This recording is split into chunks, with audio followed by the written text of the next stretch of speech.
Guys, we're done with the slop. We're not in the Apex this week. UFC 327 is here. Jiri Prochazka versus Carlos Ulberg for the light heavyweight title. And we are in the war room to break it all down. Alongside Chris Shore, I'm Shrikar Rajendran.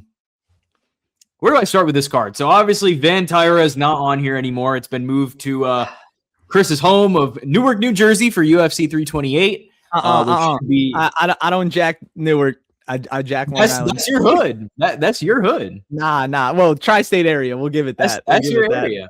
You represent New Jersey to the fullest, man. You got that. I don't claim them. I don't claim them. I hope they don't claim me. Okay. So if Chris won't claim what's going to be the best card of 2026 in UFC 328, I'll claim that. For him. I'll claim it for him, but it's not in your place. But it's not in your place. You disowned it. No, you're right. Damn. I spoke too soon. I tried to help you. But all jokes aside, UFC 327, even without the flyweight title fight, this is a good card. You look at the prelims going from top to bottom, it's a very deep card. And I think that's the big appeal. And as it is with any Miami card, I feel like Miami cards have always been this way. 299 with Poirier and BSD, and then obviously Sean O'Malley, Cheeto Vera right before 300. That was a stack card. When you had a guy like Piotr Jan opening up the main card, it was going to be good. And then even last year with 314, Patty Chandler, Volk Lopez, that was another good card. And here it's no different. Jiri Ulberg is going to be a sick title fight. I'm very, very excited for that one. Definitely one of my most anticipated fights of 2026, one that I've been keeping in mind for a while. I think both guys are going to have stylistic threats for each other, and I can't wait to break that one down. So overall, Chris, what are your thoughts on the card? No title fight in Van and Taira, but still looking pretty promising here. Yeah, definitely. I mean, obviously, we would have wished to have Van and Taira on this card. I think that's what would have taken it over the edge, but still very excited. There's a lot of familiar faces on this card, especially for those who aren't very hardcore into UFC. There's some very popular fighters here, and some fighters that you might hate because they don't seem to care about their job sometimes. Kelvin Gastelum. Kevin Holland. I'm sorry. I just had a little frog in my throat, but they are fan favorites, so it'll be very fun to break this one down. But yeah, I mean, I think that moving Azamat Murzakanov and Paulo Costa up to the co-main event, it should definitely be a fun fight, especially at 205. And even on the prelims, I mean, we got Aaron Pico and Patricio Pitbull on the prelims. I mean, come on, that's going to be an absolutely amazing fight. It feels like it's a few years too late. Would have wished to see that one in Bellator, but regardless, I think that should be a fun fight. I did mention Kevin Holland versus Randy Brown should be a banger. I mean, those are two guys that are very stylistically inclined to brawl. So I'm looking forward to that. But yeah, I mean, I don't think the drop off is that great in terms of losing Van versus Taira. And also, I mean, it helps the Newark card because it makes 328 just that much better. And they are loading it up. I mean, which by the way, we'll explain it in a future stream potentially, but that is the card of the year. 328 is going to be. I agree. I mean, the addition of Yaroslav Amosov versus Joel Alvarez. I mean, that fight is spectacular matchmaking, if I'm being completely honest. But yeah, obviously would have wished to have two title fights. I think they were able to move some fights up, even add a few fights as well to this card.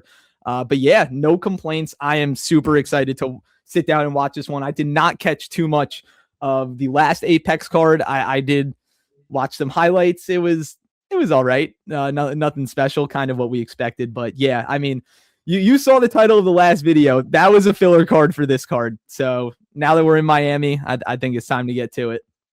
Well, if you enjoy what you're watching, make sure you like the video. Make sure you subscribe to the channel if you're rocking with us. Turn on those post notifications as well. Socials are going to be down below, but we're going to take this fight by fight from bottom to top. So starting with the first fight of the night, we got Charles Radke versus Francisco Prado. The pick here is going to be Chuck Buffalo. He is definitely underrated as a wrestler, and I think he's actually the more polished striker between the two as well. Prado is definitely a brawler. He likes chaos. He has good hooks on the inside. decent calf kicks, definitely has some power in his hands. But my thing is he's not super mobile, and his best win does not blow me away in the slightest. I'm pretty sure his only win in the UFC has been over Otman Azaitar. Yep, 1-4 in the UFC. Which, congratulations, you beat Otman Azaitar. You know what I mean? So it doesn't really do much for me. I think the real way Radke loses here is if he gets too reckless and lets Prado drag him into, as I mentioned, that sloppy brawl type of fight in round one. I don't think he does that. He's got the veteran savvy to just stay controlled, stay methodical, grind out takedowns, just win the positional battle. So I do think Prado will have his moments, but more of this fight belongs to Mr. Chuck Buffalo. So I'm going to say Charles Radke gets it done by decision. Yeah, I definitely agree. I'm going Chuck Buffalo by decision. Also, fire nickname. I mean, got to give him credit to that. Buffalo, too, one of the best slot machines there has ever been created. Buffalo! Shout out if you know. If you know, you know. That's free ball knowledge right there.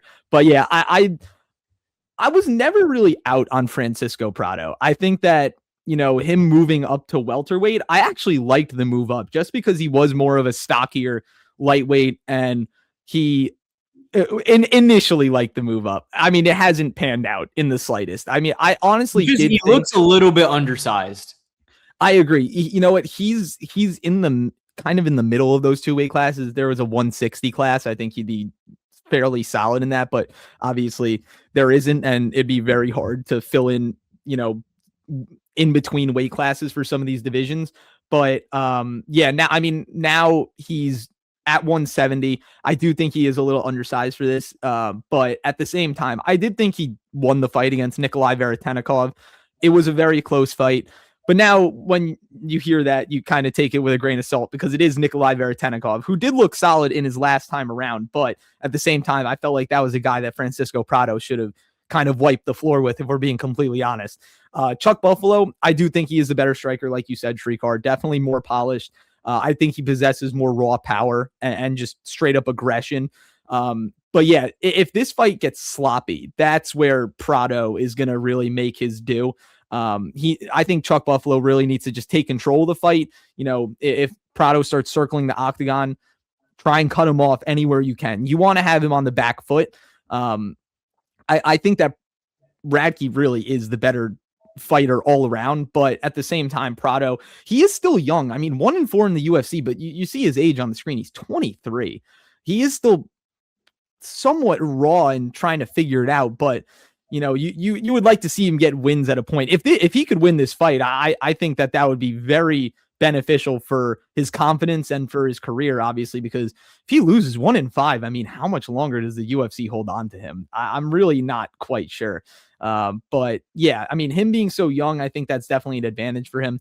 But Chuck Buffalo, he's been around the block. He is a scrappy fighter. He can really get in the pocket and just wear on you and really just create havoc and damage. And for him, it's more of it's calculated chaos. And I don't think Prado is able to thrive in a calculated, chaotic fight. He's more of just chaos in terms of sloppiness and, who's going to make the worst mistake first. But yeah, I think Chuck Buffalo should be on the front foot here. I think he's going to be able to wear down Prado. I could honestly see a knockout here, but Prado is pretty durable, so I wouldn't bank on it. But yeah, I'll go with Chuck Buffalo by decision. Let's see what the odds are on that. If they have it out. Yes, they do. Right now, Chuck Buffalo by decision is plus 150. Really not bad. Not bad. Him by knockout plus 400. By sub is plus 500. If you want to go a little double chance here, by knockout or decision is minus 130. So actually, I don't mind that. But when you see his money line at minus 185, I mean, there's really no point in kind of taking off those extra points just in case. You never know. You could see a fluke sub here. But yeah, I do like him by decision. I think that's pretty good value. Well, we go from one sick nickname in Chuck Buffalo, Charles Radke, to our next fight with Kelvin the Fridge Gastelum. Dude, he is huge in that picture. Yeah, this is crazy work. In the Noche shorts, too, that is crazy. I love how ESPN has his weight at 191, not even 185, because that's the last weight that he weighed in. Nah, that's so foul. That's so foul. Chris, the question I beg of you, who is more washed in this fight? Dude, for Kelvin, it's not even if he's more washed. It's if he cares enough anymore. I mean, the dude had a podcast called Missing Weight where he literally missed weight after. Like, let's be serious, bro. Come on.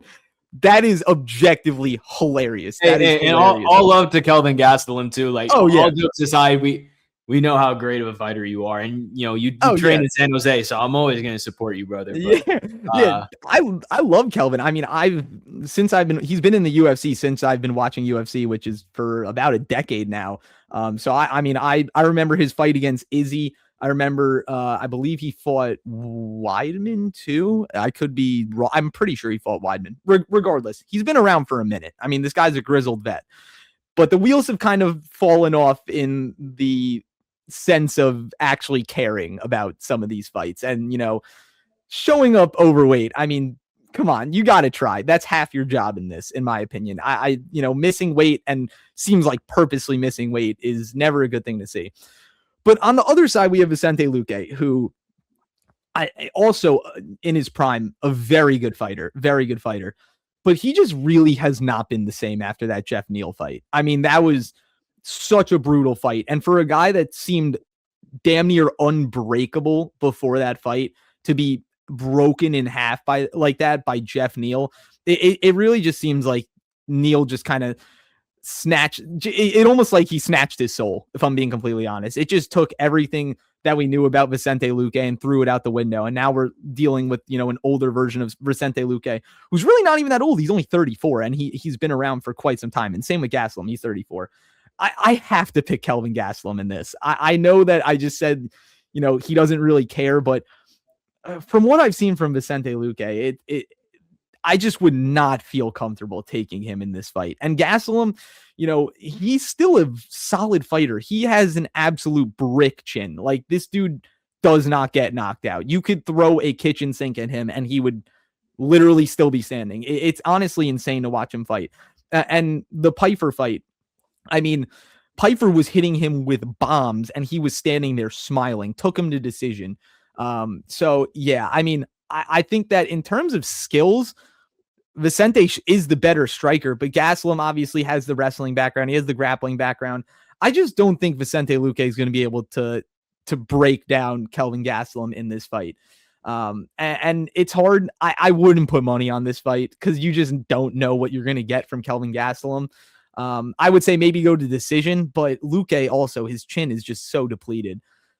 This is just an interesting fight, but I have to pick Gastelum. That just feels like the right side here. So I'll say Gastelum by decision, but I'm not jumping for joy with that. You said it. I think Vicente Luque is more washed than Gastelum, and then that's just kind of enough to make this pick. It's so sad to see too. Yeah, because Luque came out and said like he had a literal brain bleed after that Jeff Neal fight. And that's genuinely scary. He hasn't looked the same since, as you mentioned. He got dropped by Buckley. He got choked out by Holland. He got dominated by Alvarez, who honestly should have finished that fight, and he just didn't finish the fight, So I think Gastelum has the boxing to touch up Luque. He could potentially out-wrestle him too. But as you mentioned, the caveat is that Gastelum is lazy. Like, he missed weight in his last fight by 6 pounds. So I don't think we're going to see a finish. He'll probably just grind this out, but he should grind it out clearly. So I will also say Kelvin Gastelum gets this done by decision. And this pick may be, I won't spoil the end of the episode, but it could play a factor. But we'll move on here. Chris Padilla versus Markel Medeiros headlining the early prelims. Both of these guys, on the right track in lightweight. Both of them kind of riding some good momentum right now.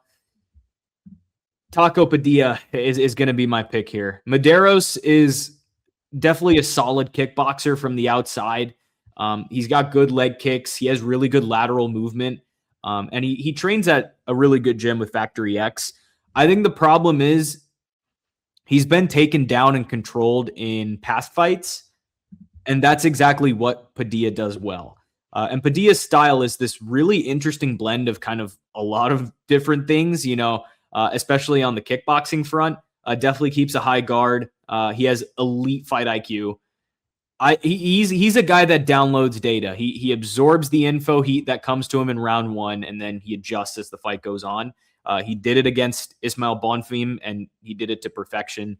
I think he's going to attack that lead leg of Markel Medeiros just to slow that range game, because if Medeiros gets what he wants, he's going to win this fight.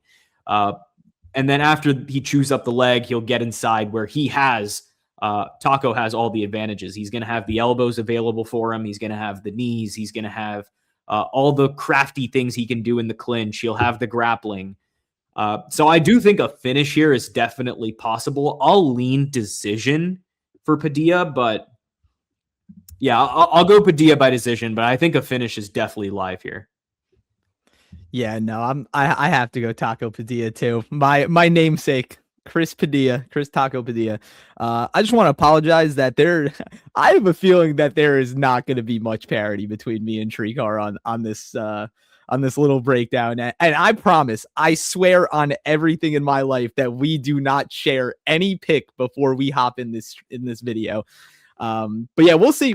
Hopefully there will be some parity for you guys. But right now with and even when there is parity, guys, even when there is parity, me and Chris end up tying on the week and nothing happens. Yep, so this is just kind of how it is.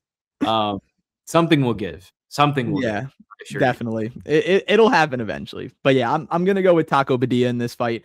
I'm actually a big fan of both of these guys. I think they are both silently making noise in this lightweight division. I mean, Taco Padilla is 4-0 in the UFC, and it's got to be the sneakiest 4-0 ever. I mean, no one is talking about this guy. And he just came off a crazy win against Ismail Bonfim, where he just dominated start to finish, round 2 TKO. And he looked great. Markel Medeiros, I do think he is the more technical fighter. I think he is the cleaner, sharper fighter in this bout. But at the same time, like you said, Trikar, he has been taken down. He has been controlled a little bit. And Padilla, how I like to consider him, I think he's a jack of all trades, master of none. Like there's not one point of his game where I'm, like, oh my God, he is amazing at this. He can do everything very well, very solid. And I think that's what makes him such a dangerous fighter, because he's comfortable everywhere the fight goes. If it stays on the feet and Medeiros is able to control the tempo, control the pace, that is a very big path to success for him, and he could wind up winning the fight. But Padilla is a guy that's not going to really try and let that happen. He's going to try and push forward, pressure you, just make it gritty. I think that's really where he thrives. Run you up against the fence, get in tight and just start unleashing. Very good in the clinch. He does have solid takedowns too. I mean, you can see it on the screen. He averages just under 1.2 takedowns a fight. The accuracy is not what you want to see, but I mean, he's confident in shooting these takedowns. They're not, overly telegraphed takedowns. I think he sets them up fairly well. But yeah, it's just going to be a matter of who's going to be able to control the fight. I just think the aggression and, urgency of Padilla is going to really allow him to do that. And like you said, Trikar, I do agree that he is a data analyzer. He does download, but he can do it fairly quickly. I mean, in that Bonfim fight, it took very little time for him to figure out exactly how to break him. And he just went after it. Once he sees a little hole in your game, he's just on it like white on rice.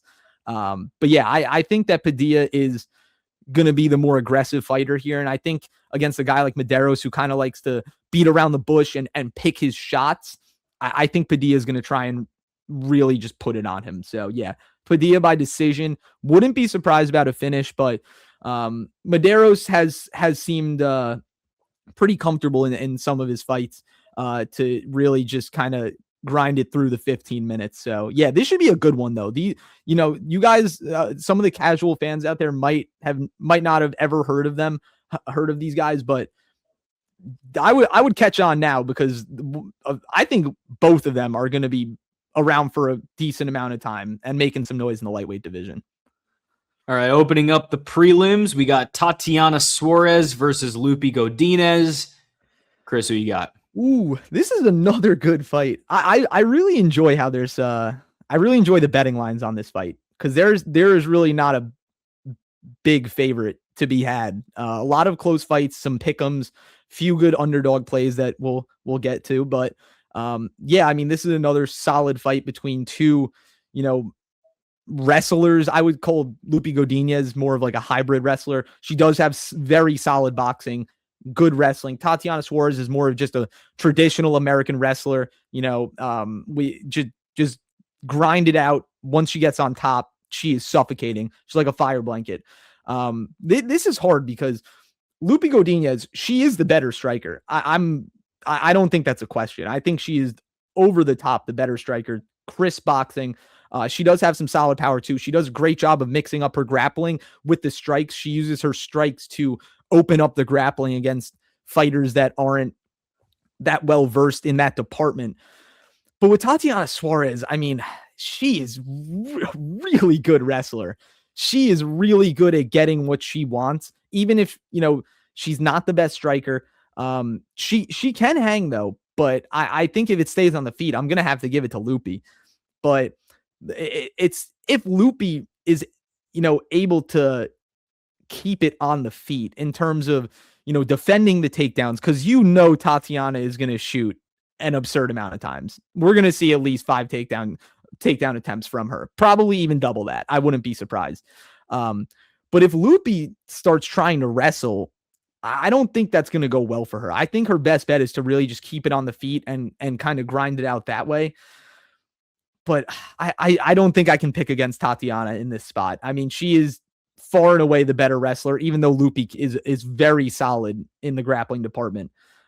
It just seems that every time we see Tatiana, she just gets what she wants. She really does, unless she's fighting Zhang Weili, and no one can get what they want against Zhang Weili. That she's just the outlier in this whole strawweight division.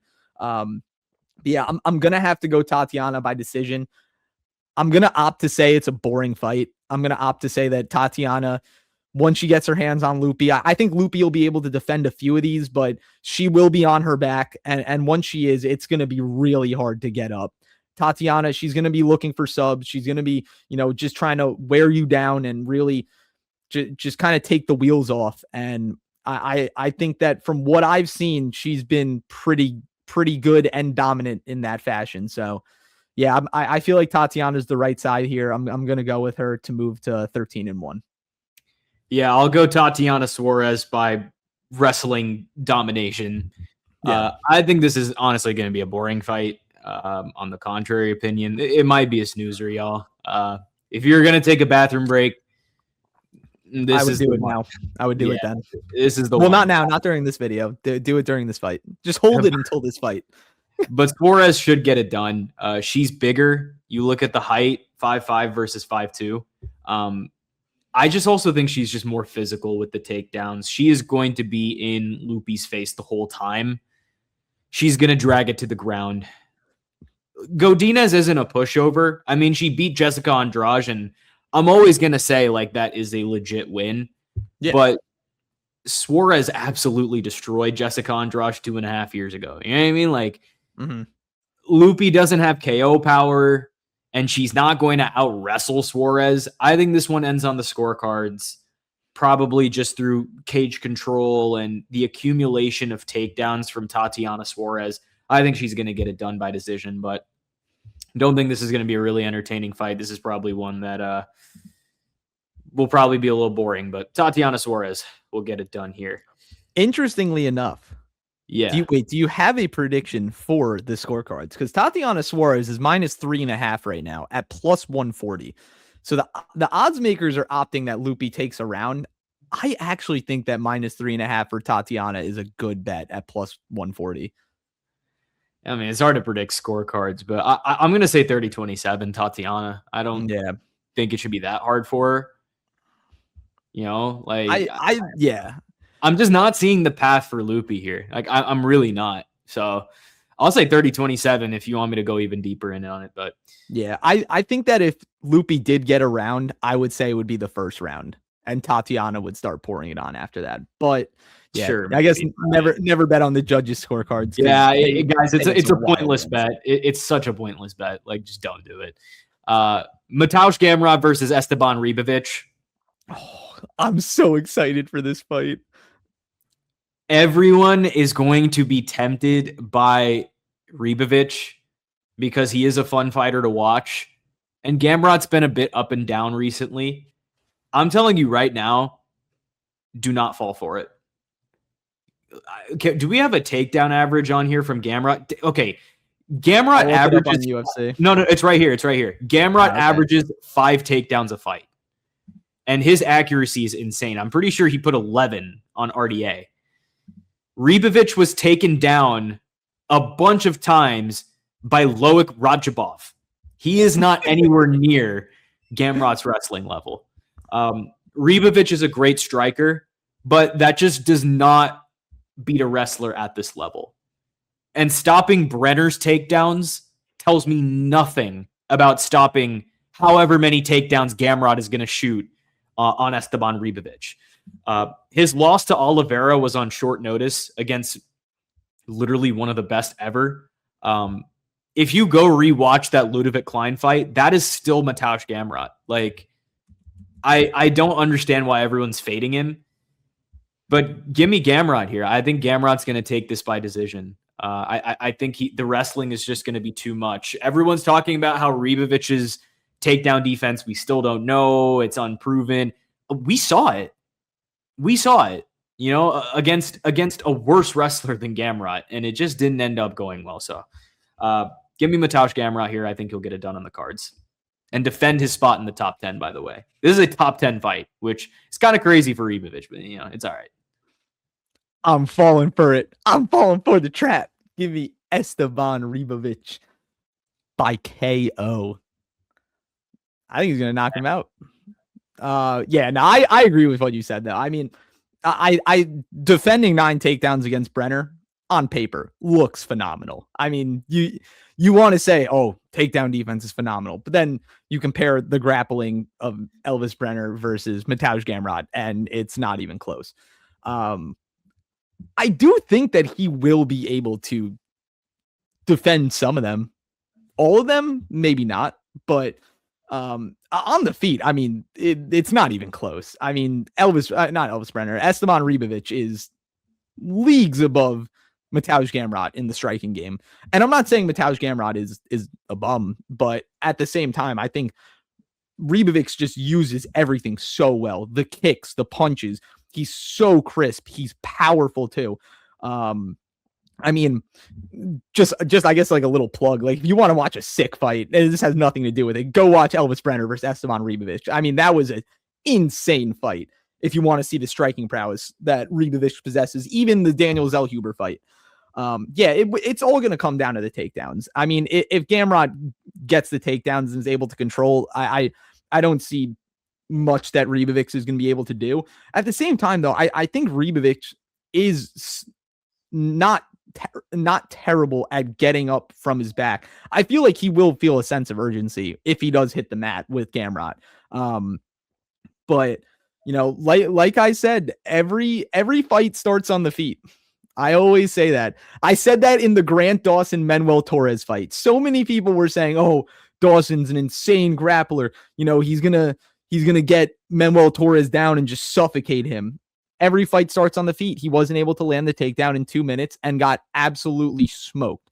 I mean, that's not a great comparison for this fight because Mateusz Gamrot is a very grizzled vet who has proven time after time in the UFC that the grappling is his focal point and he's going to utilize it and really inflict his will by shooting takedowns and controlling.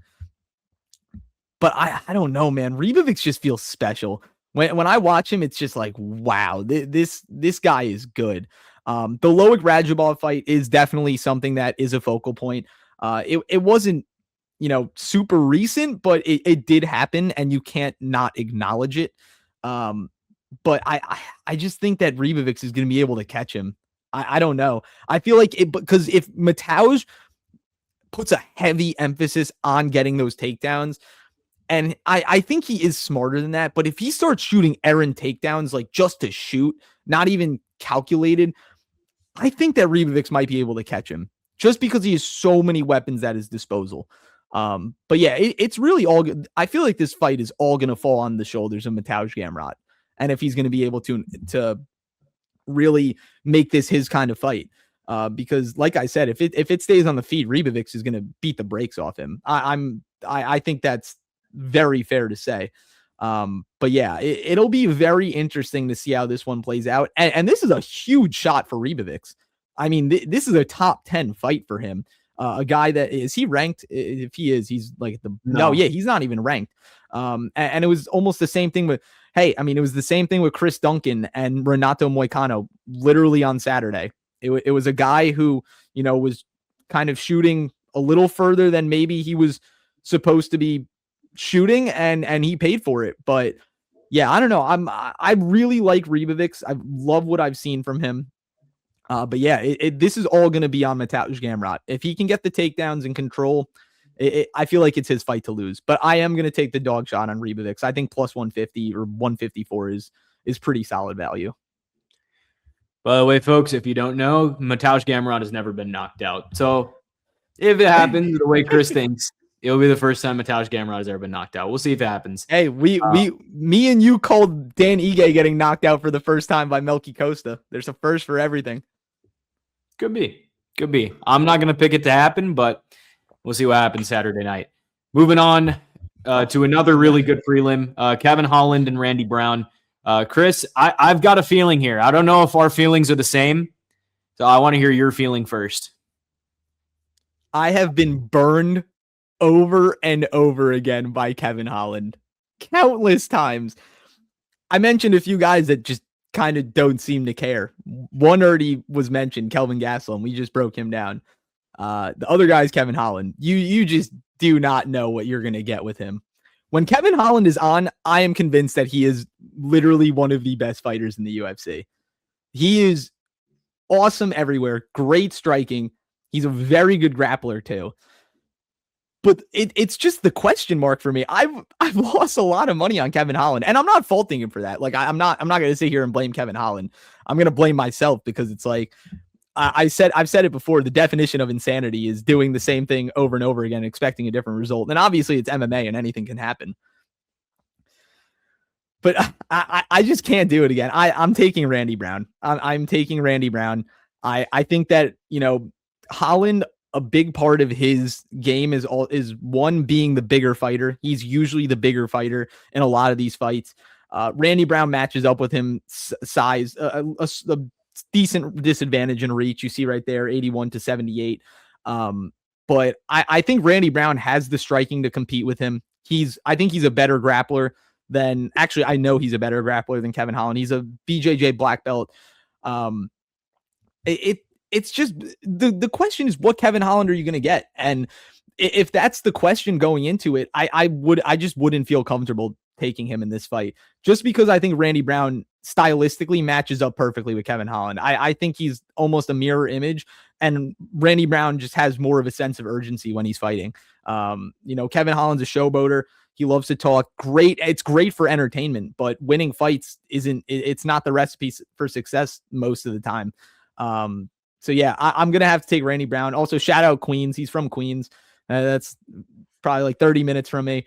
But yeah, I just feel like that's the right side here. It's a pick 'em. I would not put money on this fight because if Kevin Holland shows up that day, it might be bad for Randy Brown. But, just looking at it, zooming out, I think Randy Brown is going to have more of a sense of urgency in this. So I'm going to go Randy Brown. I'm going to go by decision.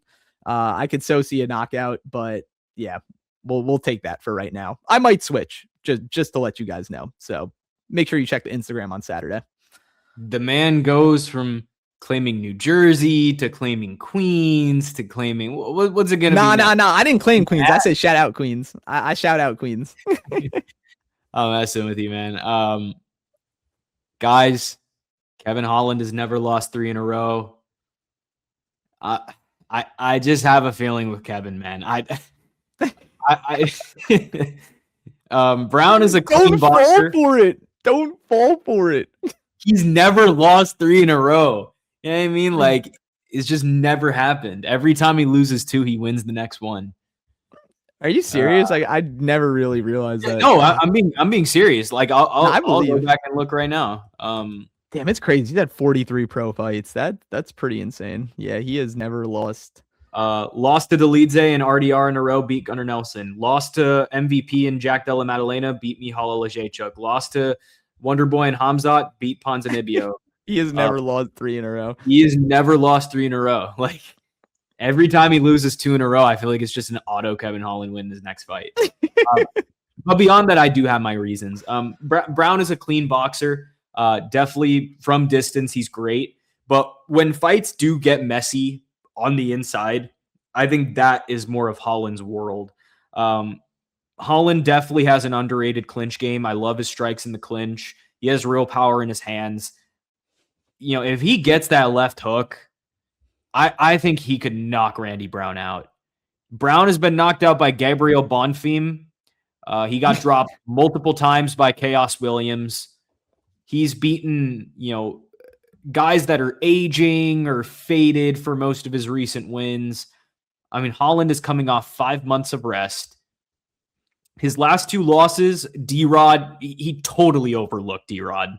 I'm not even going to lie to you. Like, he definitely overlooked D-Rod. And Mike Mallet, is getting a big opportunity. Like, Mike Mallet is a good fighter. Kevin knows his back's against the wall. I think he's dialed in. I think it's still plus money on Kevin Holland here. I think it's dead even. I'm seeing Holland plus 100 on DraftKings. Or no, now I'm seeing the pick. I just refreshed. Dang it. Yeah. But either way, I think minus 110 on Holland. That feels pretty good. If that ends up becoming plus money on Kevin Holland, I'm taking that instantly. Knowing what I know about Kevin Holland fights and knowing what I know about the trends and knowing what I know about what this matchup is going to look like, I'm going to say Kevin Holland knocks out Randy Brown. I think he's going to do it. In terms of a round, you might have just changed my mind live on the video, but I can't double back. I got you with the trend, nah. I got you with the trend. Yo, if you're a real War Room OG, you know I love trends. I am heavy on the trends. Oh my God. We'll see. As Chris mentioned, go to our Instagram on Saturday. We're going to have all of our final picks there. This is just kind of the early breakdown for us. And we can give you more of the context behind our picks here right now. But I'm going Holland by finish. I think he's gonna KO Randy Brown. Felt more confident in that as I broke it down. So give me Kevin Holland and hopefully I'm taking Kevin Holland. You changed my mind, bro. You changed my mind. Oh, he's never lost 3 in a row, dude. Oh my God. This is bad for me because I need more parity. But no, I know. Yeah, now I feel like an dumbass, and I feel like I'm like doubling back. I mean, I am doubling back, but dude, in 43 pro fights, he's never lost 3 in a row. Like, I feel like that's an insane sample size. Oh yeah. It's too good. Like, I have to. Oh yeah, statistically, that's like, it's almost improbable that he loses. Yo, shout out Trailblazer. All right, I'm taking him. I'm taking him. I'm sorry, Shrikar. I didn't mean to rob you of a lone wolf. We'll see who Sam takes, but I have a feeling he's going to take Randy Brown. Yeah, I do too. But oh damn, I'm sorry. Right. I feel like I just gypped you of a pick. It's okay, man. It's okay. Don't even worry. Gamrot's going to get it done. I'm gonna be only down. Yeah, I'm not changing that. Changing that. So. We'll be all right. Featured prelim of the night: Pitbull versus Aaron Pico. Aaron Pico is the biggest favorite on this card at minus 300. We have no minus 500 favorites on this card. No minus 1,000 favorites.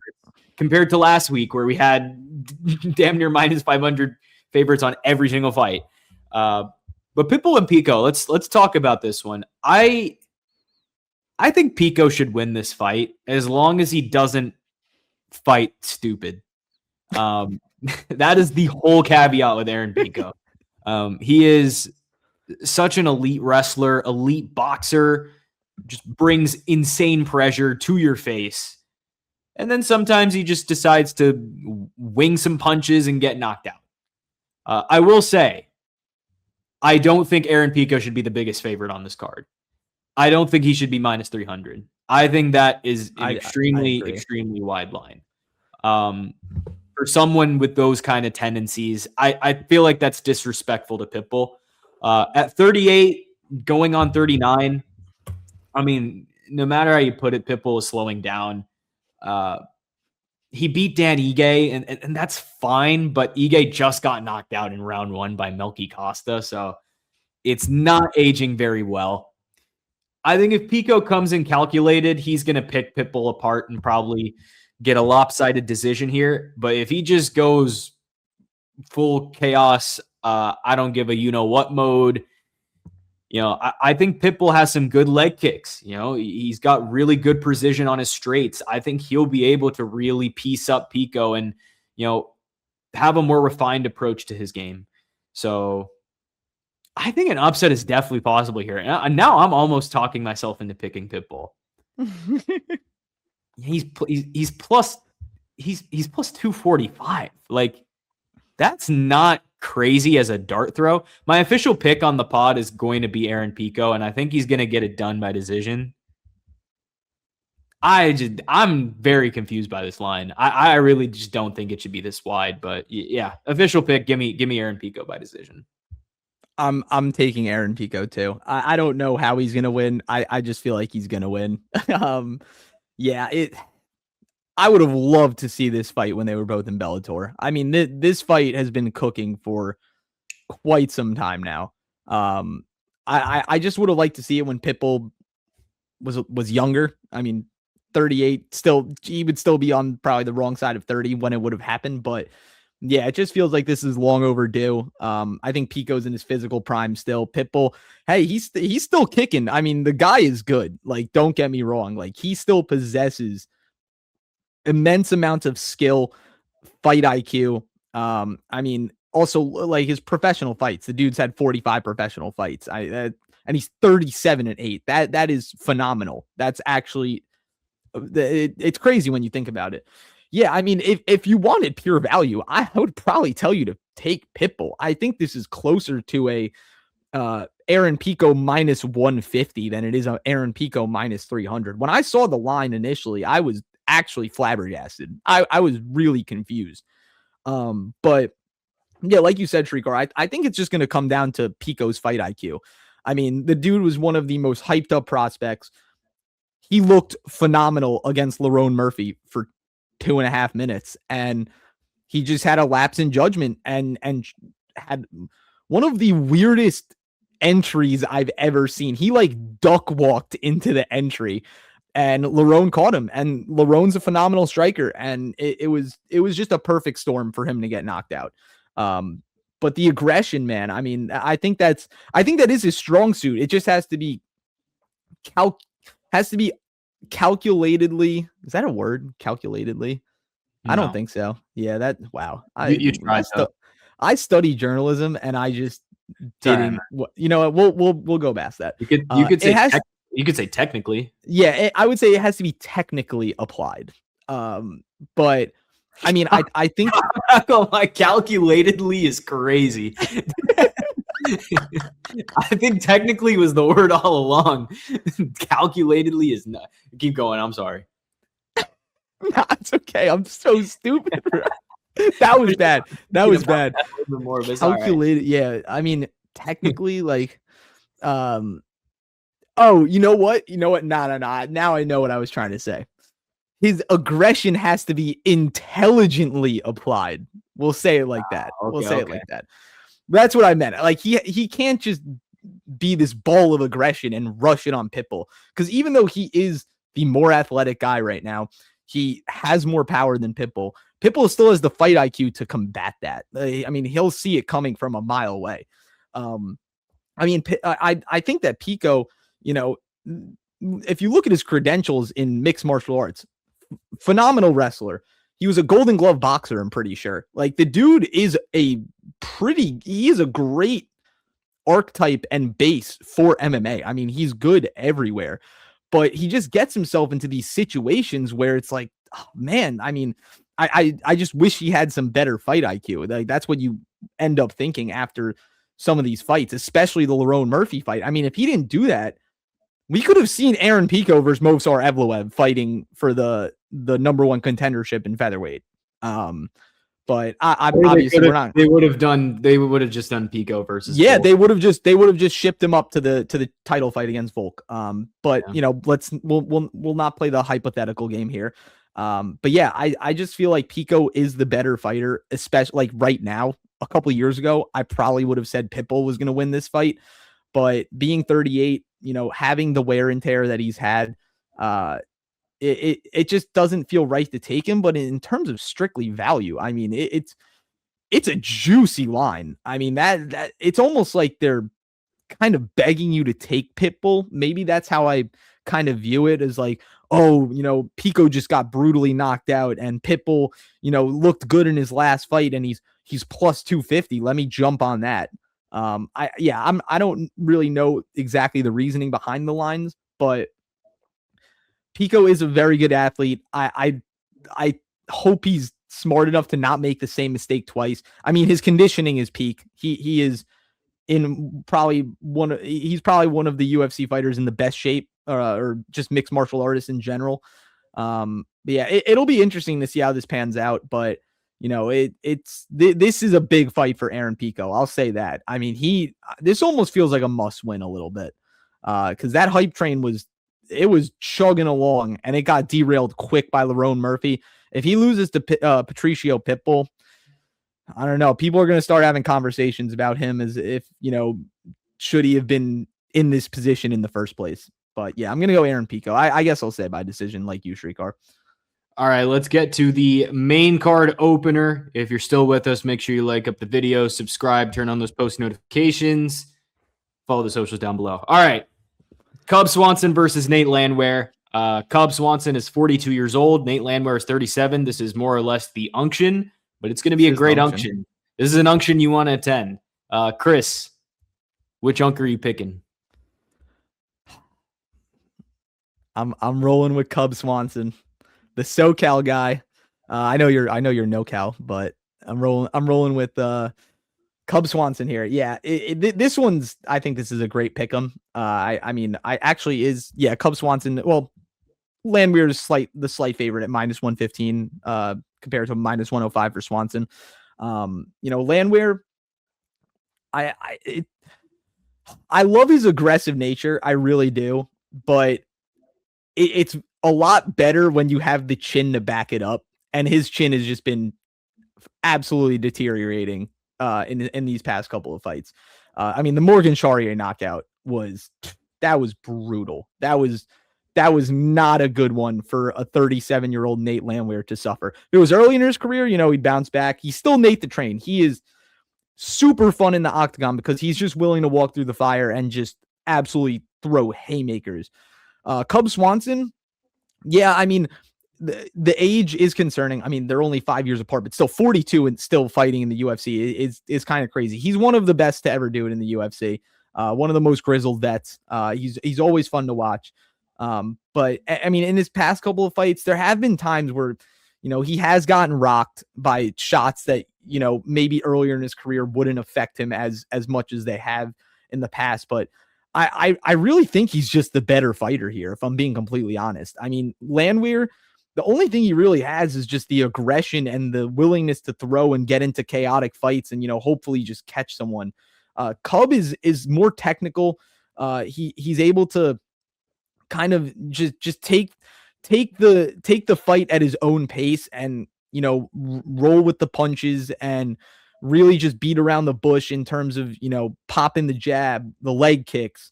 I just think he's going to outclass Nate Landwehr here. I feel like in a fight where Nate's going to want to make it a brawl, Cub Swanson's going to take a step back and make it more of a technical showing. But yeah, this is also not a fight that I would probably want to put money on. I probably will wind up putting money on it, but yeah, it's the unction for a reason. But this is a fun fight for two UFC vets who are getting towards the end of their careers. So I'm going to roll with Cub Swanson, and I think it should be fun, but yeah, not an overly confident pick if you had to ask my confidence level. Yeah, honestly, I'm also going to pick Cub Swanson here, and I think I feel better about it than you do. Yes, he's 42 years old, but I think Cub Swanson's boxing is still sharp, and Nate Landwehr is the kind of fighter who makes these precise strikers look great. As you mentioned with the Charrier fight, Landwehr just comes forward throwing big, wild shots, and I think that style plays right into Cub's hands. Landwehr's been knocked out in his last two. Morgan Charrier knocked him out. Doo Ho Choi knocked him out.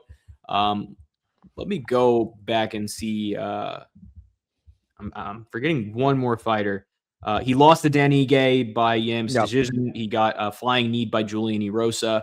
So, I mean, Cub Swanson's punch accuracy in a firefight is just going to be a major problem. And Cub's gym is hot right now. Danny Silva just KO'd Curtis Campbell. Le'Veon Douglas just knocked out Julian Erosa in the first round. And who do you think they're learning from? Yeah, Cub Swanson is training with absolute killers. So, in my opinion, I think this is going to be the fight of the night if it doesn't go to Jiri versus Ulberg. I'll just make the bold prediction now because everyone's going to say Jiri Ulberg is going to be fight of the night. Why not? I'll say Cub Swanson and Nate Landwehr come home with 100K. I like that. And I think Swanson KOs Landwehr in the third round. I think it'll be a late KO. But this is going to be a banger fight. This is going to be really awesome. And I'll take Swanson at what I think is still dog money. Yeah, it's slight dog money. He's minus 105. But still pretty good. Yeah, still pretty good. I'll take Cub Swanson here. Looking at these odds and just seeing all the close lines, it's just this is nice. Right? Yeah. No, it's actually a very good betting card. It's so refreshing. This is probably one of the best betting cards that you're really going to get, if I'm being completely honest.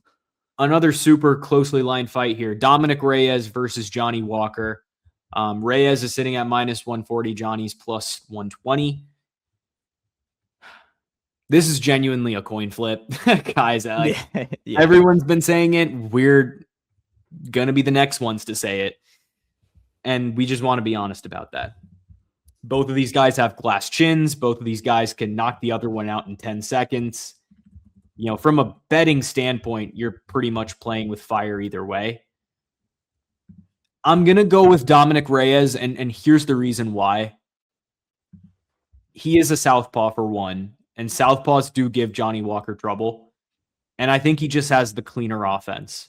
The straight left that he has is a real weapon. And Walker is so hittable. He comes in just super wild, not a lot of defensive awareness. And yes, I can say the same thing about Dominick Reyes, but it's especially true for Johnny Walker.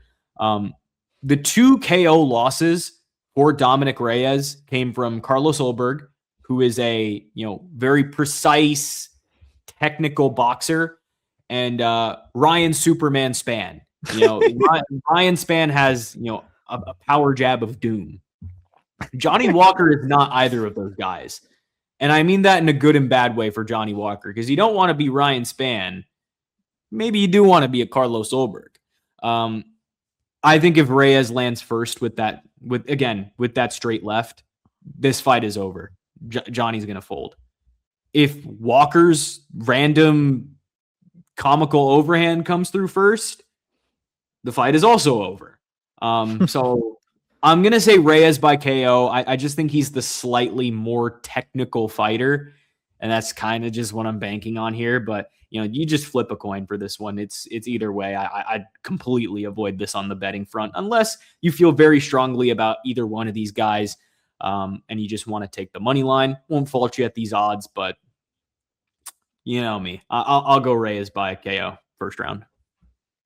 No, yeah, I definitely agree. I also think that Johnny Walker is getting slightly boosted up after a huge upset win against Zhang Minyang.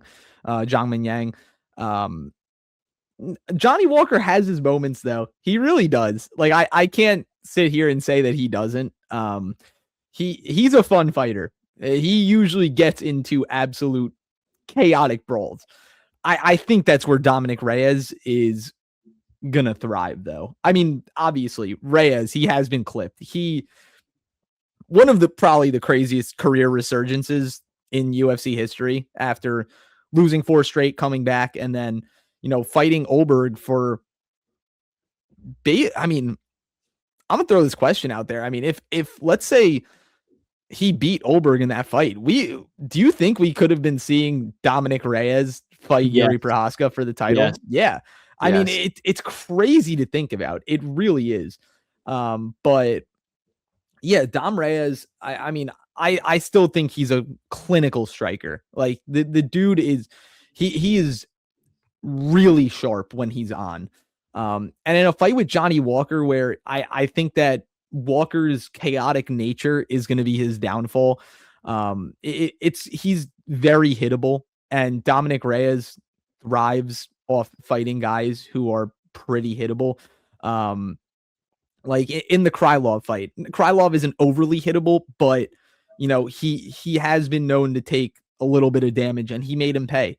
Dom Reyes, I think he's just going to be the better striker here. And obviously this is a full striking matchup. Like this is not going to take place on the ground. The only time it's going to hit the ground is someone's body hitting the mat. That's how I'm going to put it. Or if Johnny Walker decides to shoot a takedown in the first 2 seconds of the fight, like he did against Zhang Mingyang for no reason at all. That is true.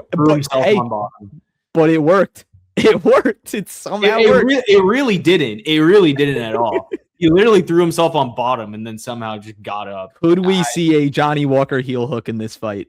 That is the question. No. Walter Walker. I will say about this fight, I feel like this is one of those fights that could randomly just go the distance and then it's just like, oh, parlay busted, and it's like, oh, why? That's why I'm saying just don't bet this fight, y'all. Like, just don't. Yeah, but I'm gonna have to take Dom Reyes by knockout. Yeah, it is a coin flip. It really is. You can flip a coin 10 times, and whoever's heads or tails gets more in that coin flip, then that's just as good as placing a wager on this fight. But yeah, I think it'll be fun for however long it lasts. I really don't see it getting out of the first round, but yeah, I like what you said, Trikar. It could be that random fight that's just like, how did this go the distance? Like literally how? It's gonna be like Gautier and Polaev. Oh, don't get me started, bro. You're bringing up PTSD. We all bet the under half a round, and who would have thought? So I'm sorry for those that tailed me on the War Room. That was guys. All we're saying is just be careful, man. Just be careful. Yeah, be careful, because I mean the under 1.5 in this fight is -215. Fight to go the distance is +350. But yeah, I think Dominick Reyes is going to come back. He should have a nice bounce back from his brutal knockout against Ulberg, but the chin problems are still there. They will never fade.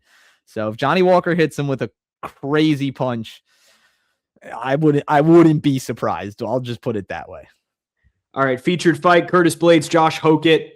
Chris, rapid fire. Who you got? I got Curtis Blaydes. This one was tough. I see that wry smile from Shrikar. Yeah, I really want to take Hokit in this. I really do. It's just the unknown factor for me of like strength of schedule. I that's not really used in UFC, but or strength of the resume. I actually think that Hokit matches up very, very well with Curtis Blaydes.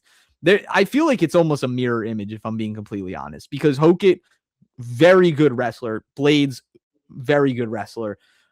They're both just like pure athletes. I mean, Hokit was a former NFL player. Blaydes, I think he was an All-American. I think he was a D1 All-American. Or something along the lines of that. But yeah, I mean, Blaydes, he hasn't been the same fighter that he was earlier in his career, but I mean, I still think he is a very good fighter. He's been a perennial top 5 guy in this heavyweight class. Another thing I'm going to look for in this fight, and even though Blaydes isn't some world beater of a striker, I mean, he has a 7-inch reach. He is a lot bigger than Josh Hokit. He's also 3 inches taller. I think in a grit and grind fight, I think that really could play a difference. Also, I mean, it's just, what are we going to get from Josh Hokit? He's been running through everyone. He's an entertainer. Whether I wasn't going to say good entertainer, because people have their thoughts about what he says on the microphone, and a lot of it is absolutely crazy. But I mean, it's just, it's gonna be Vet versus the hot up and comer. It's just, who is Josh Hokit beat that makes me feel that he can take down Curtis Blaydes, the number 5 heavyweight in the world. And for me, it's no one. I mean, his performances have been phenomenal. Don't get me wrong. I mean, the guy has looked like an absolute stud. But with Blaydes, it's just, he's been there before. He's had to deal with this. I feel like I just really opt for experience in this fight, and him having a 7-inch reach and being the bigger guy and a phenomenal wrestler, which is where Hokit really makes his mark on these fights. I feel like it's a recipe for success to kind of turn Hokit away from the rank, not even rankings, but just the upper echelon of heavyweight, which is not a prestigious place. Let's just get that out there. Being a top heavyweight fighter, like, yeah, you're a top fighter in the division, but heavyweight is a kind of a disaster right now. But yeah, I'm gonna opt for the experience. I'm gonna opt for Curtis Blaydes. Can I see Josh Hokit winning? Absolutely can. But this is a big step up for him. This is a massive step up. So I don't know if I'm comfortable just taking him in this fight. If he wins, awesome. But yeah, we're gonna go with Curtis Blaydes here. I'm gonna say by decision. Yeah, it'll be an interesting fight to see. You ready? I'm going Blaydes by TKO. No, I thought you were gonna pick Hokit for a second. I was like, damn, really? Streetcar. What is your reasoning? What's your reasoning for the TKO? They threw Hokit to the wolves here. That's what I'm thinking. Like, this is a huge step up, but the line scares me because it's really short, and I feel like they want you to think you're getting Blaydes at a great price.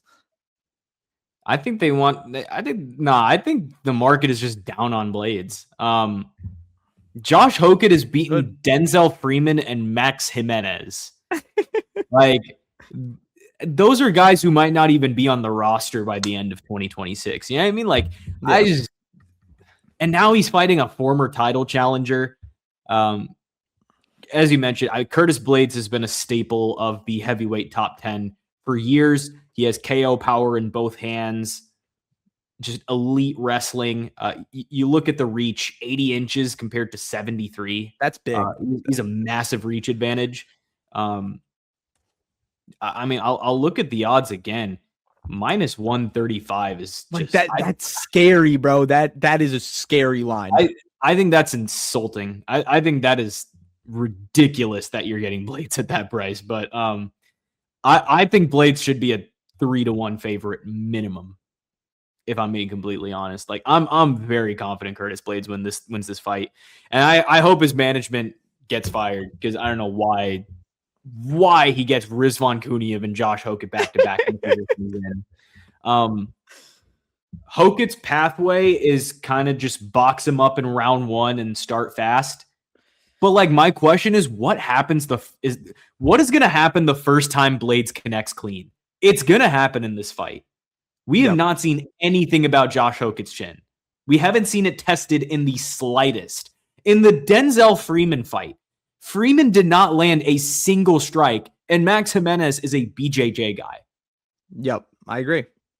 Strength of resume. There is so much unknown here. I don't know how Hokit's chin is going to hold up to this level of power. So I think Blaydes is going to win this fight off the veteran savvy. He just has the better tools. He's gone against actual proven competition, not Denzel Freeman and Max Jimenez. This is Blaydes all day. I'm going to say Blaydes gets it done by TKO in round 1 or round 2. I genuinely think he gets the finish here. I'll lean towards round 2 just because Hokit's a fast starter and maybe he survives the first. But I see this going very similar to that Jailton Almeida fight, where Hokit maybe has some semblance of success in round 1, and then Blaydes just dominates in round 2. So yeah, I'm going to take the finish here for Blaydes. I'm very confident in this pick. I mean, dude, the bettors are all over Josh Hokit right now. 48% of the bets on DraftKings, 64% of the handle. There's not too much total handle on Pickett, but I think he has like 55% 55% of the bets, 55% of the handle, but there's only a $20,000 handle. So and like I understand why, because Hokit is the up and comer. It's the guy the UFC is trying to build here. They're using Curtis Blaydes to try and give Hokit the name, you know? Right. And they're putting in the featured fight for a reason. I think Curtis Blaydes is just going to have like a crazy, I wouldn't say a y'all must have forgot moment, because I mean, they wrote me off. I didn't write back. He better have a Geno Smith moment. Yeah, kind of, but he's still the favorite in this fight, so it's not like yeah, I guess like, he's not an underdog. Very hard to say that, but I do think Blaydes is going to win this one by finish. I like it. Simple as that. Let's get to our new co-main event, which got bumped up. Azamat Murzakanov versus Paulo Costa. I mean, just look at the difference in builds here. You got the most average looking man in the UFC right here versus an absolute bodybuilder in Paulo Costa. Borrachinha. This is a Borrachinha.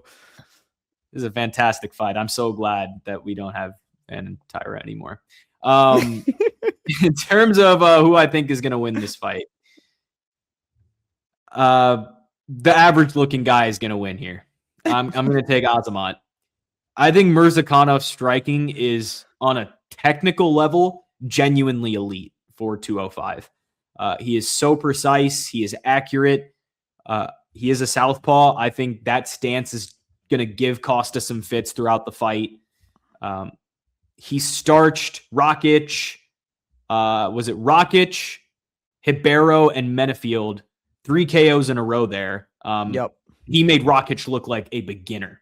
Yeah, he made Rakic look really, really bad. I think Costa moving up to 205 is interesting, but he's done it before. If you remember the Vettori fight where Vettori thought he was drunk and he was super mad at Costa for justifiably so for missing weight by a whole weight class. And he's coming off wins over Roman Kopylov and a very, very washed Luke Rockhold. He told interviewers he's planning to drop back down eventually, so this move up to light heavyweight is not a permanent thing, or at least not in his mind. That makes absolutely zero sense. Yeah, I mean, that mindset tells you everything here. That just makes me more confident in Azamat. Costa's best path is going to be those heavy body kicks that he was hitting on Roman Kopylov, using that in round one, just trying to gas Murzakanov. But if he can't put him away, I think the technical striking of Murzakanov just picks him apart for 15 minutes. I do think the KO is live here. I know a lot of people are betting Azamat by KO. I think decision is fine here too. Either way, I'm going to say Azamat gets it done by KO or decision. If you get the double chance here, I would take it. Don't think he would win by sub, but yeah, give me Azamat in this position here. Yeah, I actually couldn't agree more with you about the striking prowess of Azamat Murzakanov. This guy is different. Like he is a walking striking clinic. I mean, it's honestly kind of insane because he is pretty small for light heavyweight. 5'10". I mean, I don't know the last time that we saw that. But yeah, I mean, Costa, interesting move up to 205. I'm not sure what's happening here. But do I hate it? No. I mean, he's a pretty big guy. You all know I'd rather you move up than move down. So yeah, exactly. And I mean, it's just interesting the trajectory that he's kind of going on of why he would move up and then randomly move back down. I mean, if he wins this fight, I mean, he'll probably stay at 205 if we're being honest. He's gonna be a top 5 205. Yeah, right. I'm not sure, but regardless, Costa is a good fighter. He really is. I mean, but he's also fought 4 times in 3 years. Dude every fight that's booked with him is always canceled, which for better or for worse. But I mean, he is still a fun fighter to watch. But Murzakanov, he's just on such a heater. Also, did you see the amount of crap that Murzakanov was talking to Costa on Twitter? Dude. And all the Brazilian fans are actively siding with Azamat. Out of all the people to talk crap on Twitter, Azamat Murzakanov would probably be one of the last people in my mind. But yo, To each their own. Good for him. I mean, that was hilarious too. That was pretty funny. Someone made an edit of him in a Brazilian flag, Brazilian colors. Like I thought that was hilarious. In the Brazilian football jersey. Yeah. Great. Oh, so funny. But yeah, this should be a solid fight. I think this will be an interesting chess match because Costa isn't a guy to really get into firefights. It's more of just a, kind of like move around the octagon and pick my moments. And like you said, he does have a nasty liver kick. He rips that kick to the body like no other, and it's thunderous. But yeah, I just think the striking prowess of Murzakanov is just on a different level from Costa. He just feels super comfortable on the feet. I mean, we haven't really seen much of the grappling, but he doesn't even need it. Not in this weight class and not with the opponents that he's been fighting. I mean, he made Rakic look stupid, and Rakic is I consider Rakic a very good striker.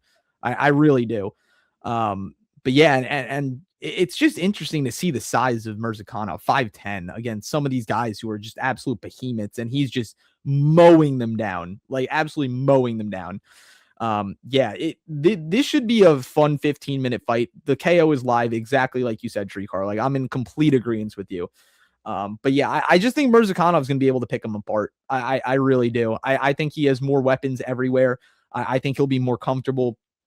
And yeah, I mean, he's undefeated too. A lot of people forget that. Like, dude is 16-0, and for good reason. Like, when you watch him fight, you wouldn't think of him to be a guy that is that good and undefeated, but he is. And I think he's going to keep that on his record, move to 17-0 against Paulo Costa, and what should be an interesting chess match of a fight. So I just looked it up. Calculatedly is actually a word. Is it? Dude, let's go. I knew I wasn't crazy. Because I was looking up if agreeance is a word, and agreeance is actually agreeance is a word. Yeah, like we're in agreeance. Because I'm so used to hearing agreement. Yeah. But when I knew agreeance was a word. Agreeance, my brain shuts off. But yeah. Dude, let's go. So calculate. So I was right. I think intelligently applied fit the sentence more than calculatedly. Yeah. That's such a weird word though. Like, who made that up? You guys got two vocab words of the day right there. Yeah, agreeance and calculatedly. Let's go, baby. All right. All right. That makes me feel better that like I'm not stupid. I mean, I still am, but like main event time. Jiri Prochazka versus Carlos Ulberg for the light heavyweight title. How many main events have we had this year? How many events have we had? We've had 3 numbered events, and then I think however many fight nights. I want to say 8 events. Nah, maybe more. I will preface this by saying, of all the main events we've had this year, yeah, I think this is the best main event of the year. I think it is. This is the 11th main event. I've grown more confident in this pick over time. I still think it's close. Jiri Prochazka is going to win the belt back, and I think he's going to do it by KO in the championship rounds. My read on this fight, Ulberg is a very good technical kickboxer who thrives when the fight is clean. You know, he's a very precise guy. He's definitely disciplined. I think he uses his distance well. And that style works great for maybe like 2 or 3 rounds. The problem is Prochazka never stops coming. I think Ulberg will probably look good in round 1. I think he's going to land that jab. He's going to circle. He's going to keep Jiri at range. But Yuri's head is constantly moving, and that does make him hard to pin down. And as this fight goes deeper, that perceived speed advantage for Ulberg is just going to go out the window. Because by round 3, I think Yuri's pressure starts to really take effect. And by round 4, Ulberg is being walked down by a man with knockout power in both hands and the freakiest cardio in this division. I mean, I don't think any guy has better cardio at 205 than Jiri Prochazka. So I think the entire chaos aspect of the fight, we know who that favors. It favors Jiri. I think this is honestly going to go the same as the Roundtree fight, if I'm being completely honest, just over a 5-round setting, where Jiri was down on the cards. He never flinched. He kept pressing, and then he eventually broke him. Same blueprint here. The only chaotic fight that Ulberg has been in, you could say the Menafield fight, but that was like 12 seconds. I really just don't. And Alonzo Menafield is not on the level of a Jiri. But the other fight I was going to mention, the Kennedy Nzechukwu fight. I've seen a lot of people bring that up on Twitter. That was a firefight. Okay? The same type of firefight that Jiri will bring. He got finished. And again, I think the Khalil Roundtree comparison also matters here. Jiri got outstruck in round 1 there too, and he still won. Ulberg has not been in a 5-round firefight, and Jiri basically lives in these kind of fights. So definitely got more confident in this one as time went on, but I'm going to say Jiri gets this one done in the championship rounds, and I think he is going to KO Carlos Ulberg in our main event. Wow, we only had one instance of Yeah, parity. One and a half. We differed on one fight.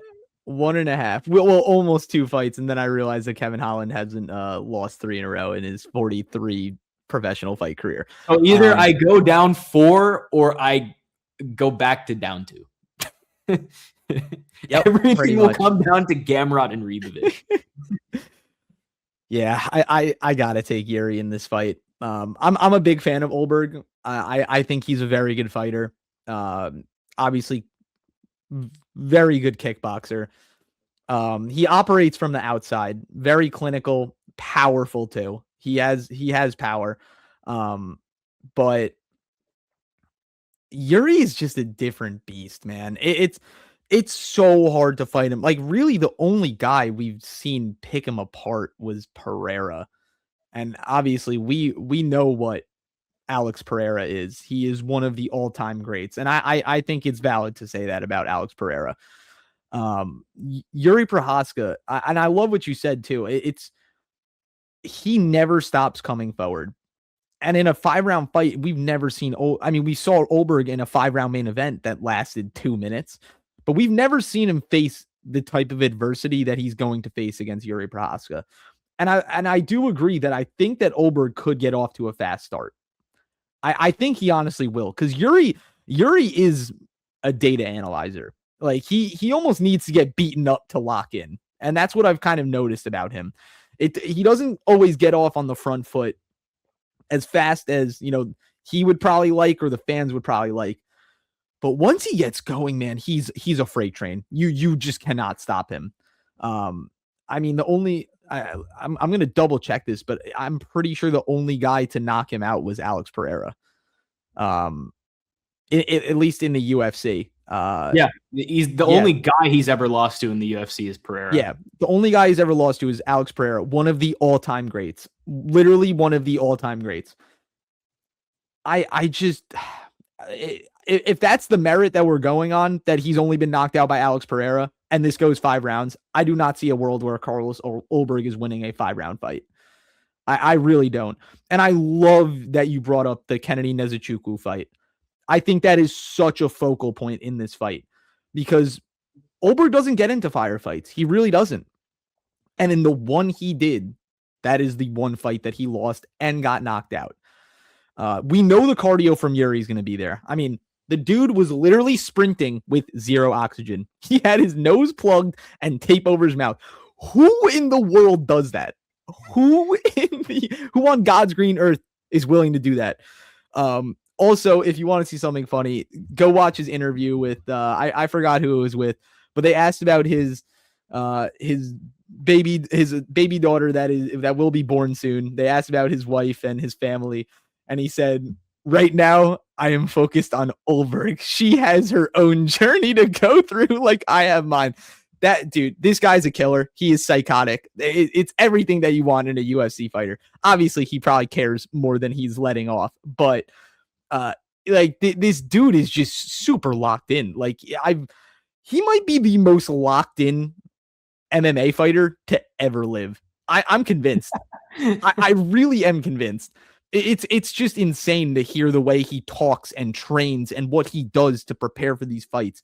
Like, he really believes he is a samurai from the ancient Japanese times.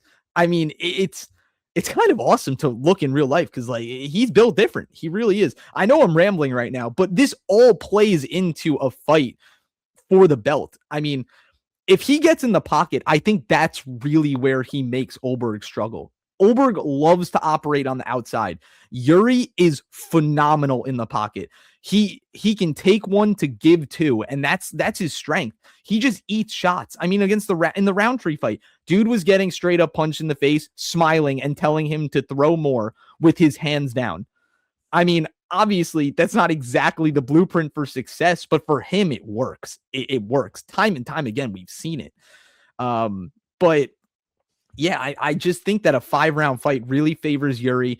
He'll have time to analyze Carlos Ulberg, find his tells and just pick him apart because Yuri's not going to sit on the outside and have this kickboxing match with Ulberg. It's going to be gritty. He's going to make Ulberg work for it. And if Ulberg's able to win and solve the puzzle of Jiri Prochazka, then, great for Carlos Ulberg. And that would probably be an amazing fight to see.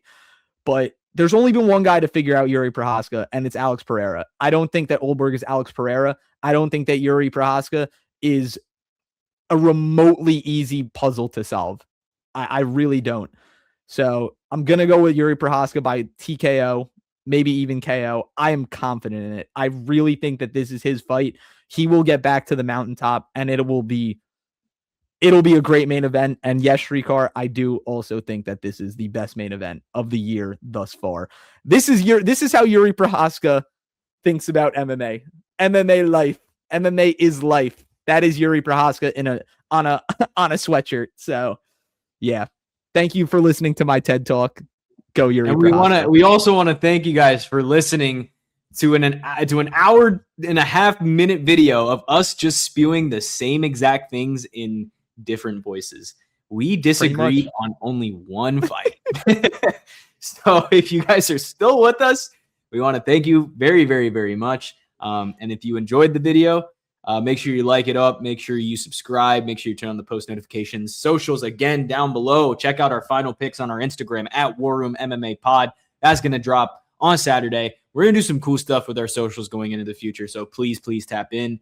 And yeah, sorry about no parody. We're going to see what Sam's picks are.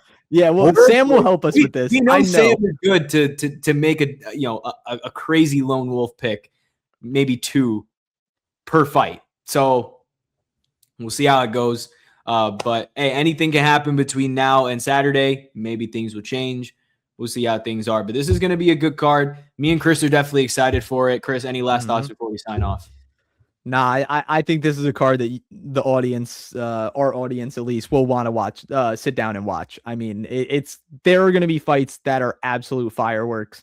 Also a great betting card. I'm going to just put it out there. You'll never really see a UFC card with these priced lines. I mean, so many pick'ems, short dogs. Yeah, I mean, the biggest favorites -300. That's all I need to say. Yeah, I'm super excited. It will be a great time. All right. Keep it tapped here because we are going to try our absolute hardest, as we tell you every week, to stream a recap stream. All right. We are going to try. I should be available. Yeah, we should be good to go for it. Usually we're good about it after numbered events, right? Someone fact check us on that. I think we are good with it though. So this one will be no different. We will have I'm manifesting it. We will have a recap stream after UFC 327. But we will see you guys then. Thank you for tuning in from the War Room. We are both signing off. Enjoy the event. Peace out.